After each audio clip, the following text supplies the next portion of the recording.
Greetings world, we are anonymous.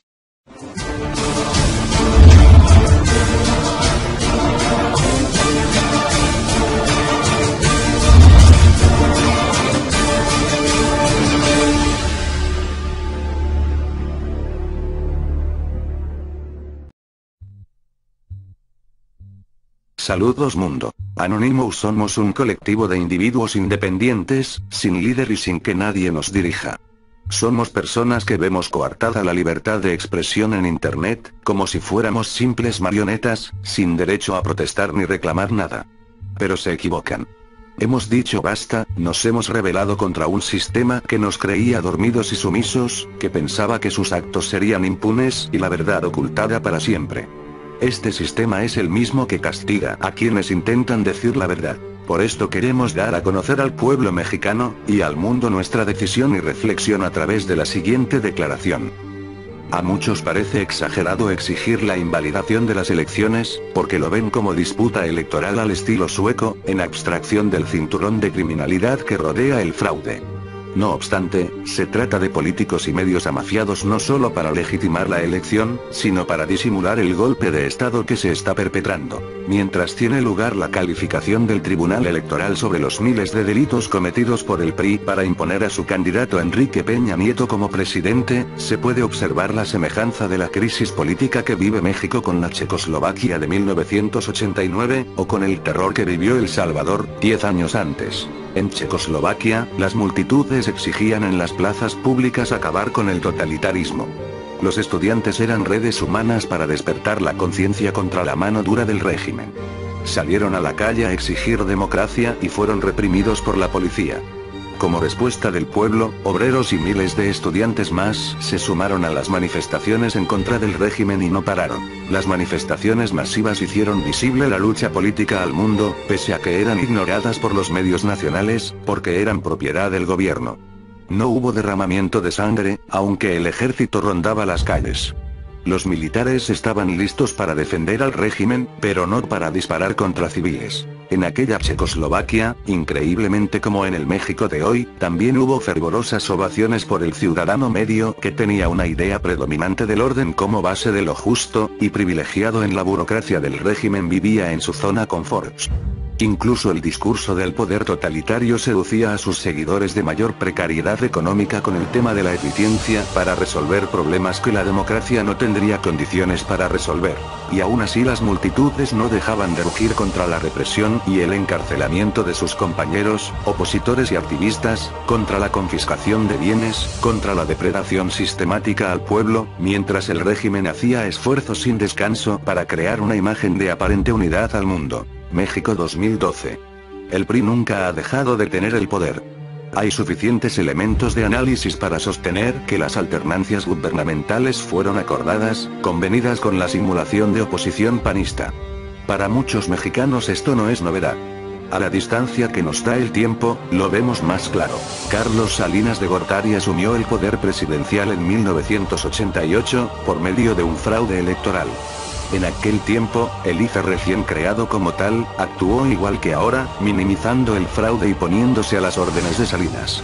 Ni tampoco ha dejado de utilizar intelectuales y periodistas que sin pudor ponen su nombre para darle credibilidad al performance de la transición. El legislativo también se ha sometido sin chistar.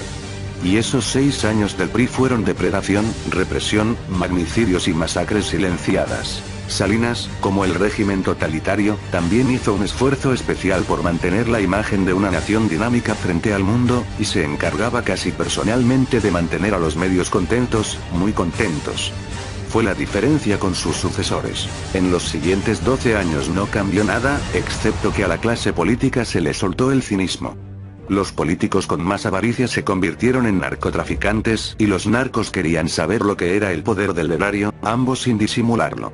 Así se crearon los compadrazgos entre funcionarios públicos y líderes de los cárteles, se compraron curules y cargos públicos, volvieron adicto al ejército, sicarios a los federales, quitaron del camino a quien estorbaba sus planes, desde Luis Donaldo Colosio hasta valientes líderes de sindicatos, jueces honestos y activistas de derechos humanos. Y siguieron manteniendo contentos, muy contentos, a los medios. Este es el contexto del México que enfrentamos hoy, un régimen secuestrado por el narcopoder desde 1988. Un México donde los ciudadanos tienen que adaptarse al molde que oficialmente se impone por seguridad. Al mínimo desacuerdo, se aplica la fuerza, se lanza la amenaza de muerte. Y si se persiste, la muerte misma, como medida de terror. El narcopoder no puede mantener este régimen sin policías ni militares drogados, solo así pueden cruzar la línea y perpetrar feminicidios y asesinar sin vacilación a jóvenes inocentes. El narcopoder necesita de un poder judicial subyugado con riquezas, propiedades, viajes, con becas totales para sus hijos en las escuelas privadas de élite en Europa. Todo esto porque necesitan que los magistrados les garanticen impunidad. El narcopoder necesita diputados y senadores dependientes del alcohol y de la cocaína para volverlos sumisos. Un asunto doméstico ya entre ellos, como el de las casas de prostitución a domicilio de Polanco. Los más perversos se convierten en depredadores sexuales de niños y jovencitas adolescentes, como ya han sido denunciados por Lidia Cacho, a quien para evitar matarla porque eso distraería mucho por ahora, la expulsaron del país con amenazas. La propia realidad de los legisladores, pues, los pone de rodillas al narcopoder. En este escenario surgió hace 6 años la única posibilidad de transformación. El triunfo electoral, pacífico, de Andrés Manuel López Obrador. Pero se le dio la espalda. Ahora, en esta elección del 2012, los partidos políticos, voraces y sometidos, trabajaron tanto en aparentar la democracia, que los delitos electorales se les desbordaron. Los medios, sirvientes corruptos y arrogantes, fueron incompetentes en legitimar el 1 y 2 de julio el supuesto triunfo de Peña, porque no pudieron competir con la información que daban las redes sociales, una pesadilla para los criminales. No hay que olvidar que el lavado de dinero es un crimen que se persigue internacionalmente, y está estrechamente vinculado con mafias que cometen otros crímenes no de menor gravedad, como desapariciones forzadas, tráfico de drogas y corrupción de autoridades. No es pues, un asunto meramente financiero, de rebase de tope de campaña en lo que incurrió el PRI, aunque los medios lo callen y el IFE insista en ignorarlo. A muchos mexicanos les parece exagerado exigir la invalidación de las elecciones, porque lo ven como un asunto de disputa electoral al estilo sueco, en abstracción del cinturón de criminalidad que rodea el fraude. No obstante, se trata de políticos y medios amafiados no solo para legitimar la elección, sino para disimular el golpe de Estado que se está perpetrando. El golpe lo están dando los magistrados que simulan calificar la elección, cuando lo que está en juego es un crimen de índole judicial. Un solo ejemplo del sesgo del Tribunal Electoral es la sentencia en favor de Marco Antonio Blázquez Salinas, con denuncias de peculado e íntimo amigo del narcotraficante Jorge Anglron. Destituyó a un verdadero político de izquierda en la candidatura al Senado por Baja California que tenía 30 años de lucha social, Juan Pablo Leibar Rodríguez. Este lo demandó y los magistrados favorecieron al narcotraficante sin siquiera tener militancia en el partido Movimiento Progresista. La verdadera izquierda fue desplazada y el partido desprestigiado. Menciono uno de los casos menos conocidos. El golpe lo está dando el IFE, el principal sirviente de Salinas de Gortari, Leonardo Valdés Furita, con descarado cinismo, que se ha convertido en el defensor del PRI en flagrante violación de los derechos políticos de los mexicanos. El golpe lo están dando las cúpulas de los partidos políticos que simularon ser oposición y dejaron filtrar a narcotraficantes y a corruptos de Televisa. El golpe lo está dando Enrique Peña Nieto, que sin haber ganado la elección, e ignorando toda demanda en su contra, con expediente abierto en la Comisión Interamericana de Derechos Humanos por los atentados contra su expareja homosexual, con expediente abierto ante la Comisión Nacional de Derechos Humanos por el mismo caso y por el de Atenco, con denuncias de financiamiento ilegal de su campaña, lavado de dinero y peculado, ya está fungiendo como presidente. ya lanzó a sus serviles legitimadores del poder, el boletín de prensa para anunciar que impulsará en septiembre la ley contra la corrupción. El golpe significa una violación a la Constitución, a los protocolos institucionales, a leyes electorales, y una violación a nuestra dignidad.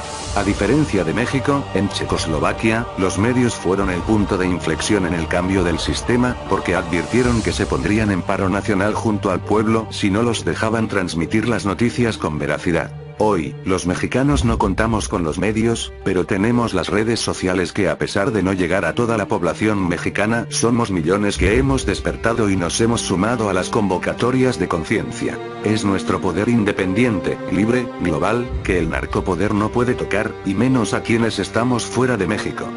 Ya lo demostramos en todo el proceso electoral, ahora falta en la defensa de la democracia. México necesita el apoyo hoy. Y no necesitamos armas. Necesitamos solidez y valor para parar este golpe. La lucha no puede ser solo política, porque ellos son una mafia que recurre al tráfico de influencias y corrupción. La lucha tiene que ser ahora también económica. Las movilizaciones masivas son indispensables para llamar la atención del mundo sobre lo que sucede y para mostrar nuestra fuerza y autoestima colectiva, pero la ofensiva final tiene que incluir la huelga general. Es necesario para cerrar la llave del erario y como presión para que invaliden la elección. Lo que derrocó el régimen totalitario después de que iniciaron las primeras manifestaciones en Checoslovaquia, fue la huelga que paralizó al país el 27 de noviembre de 1989. El régimen no lo resistió.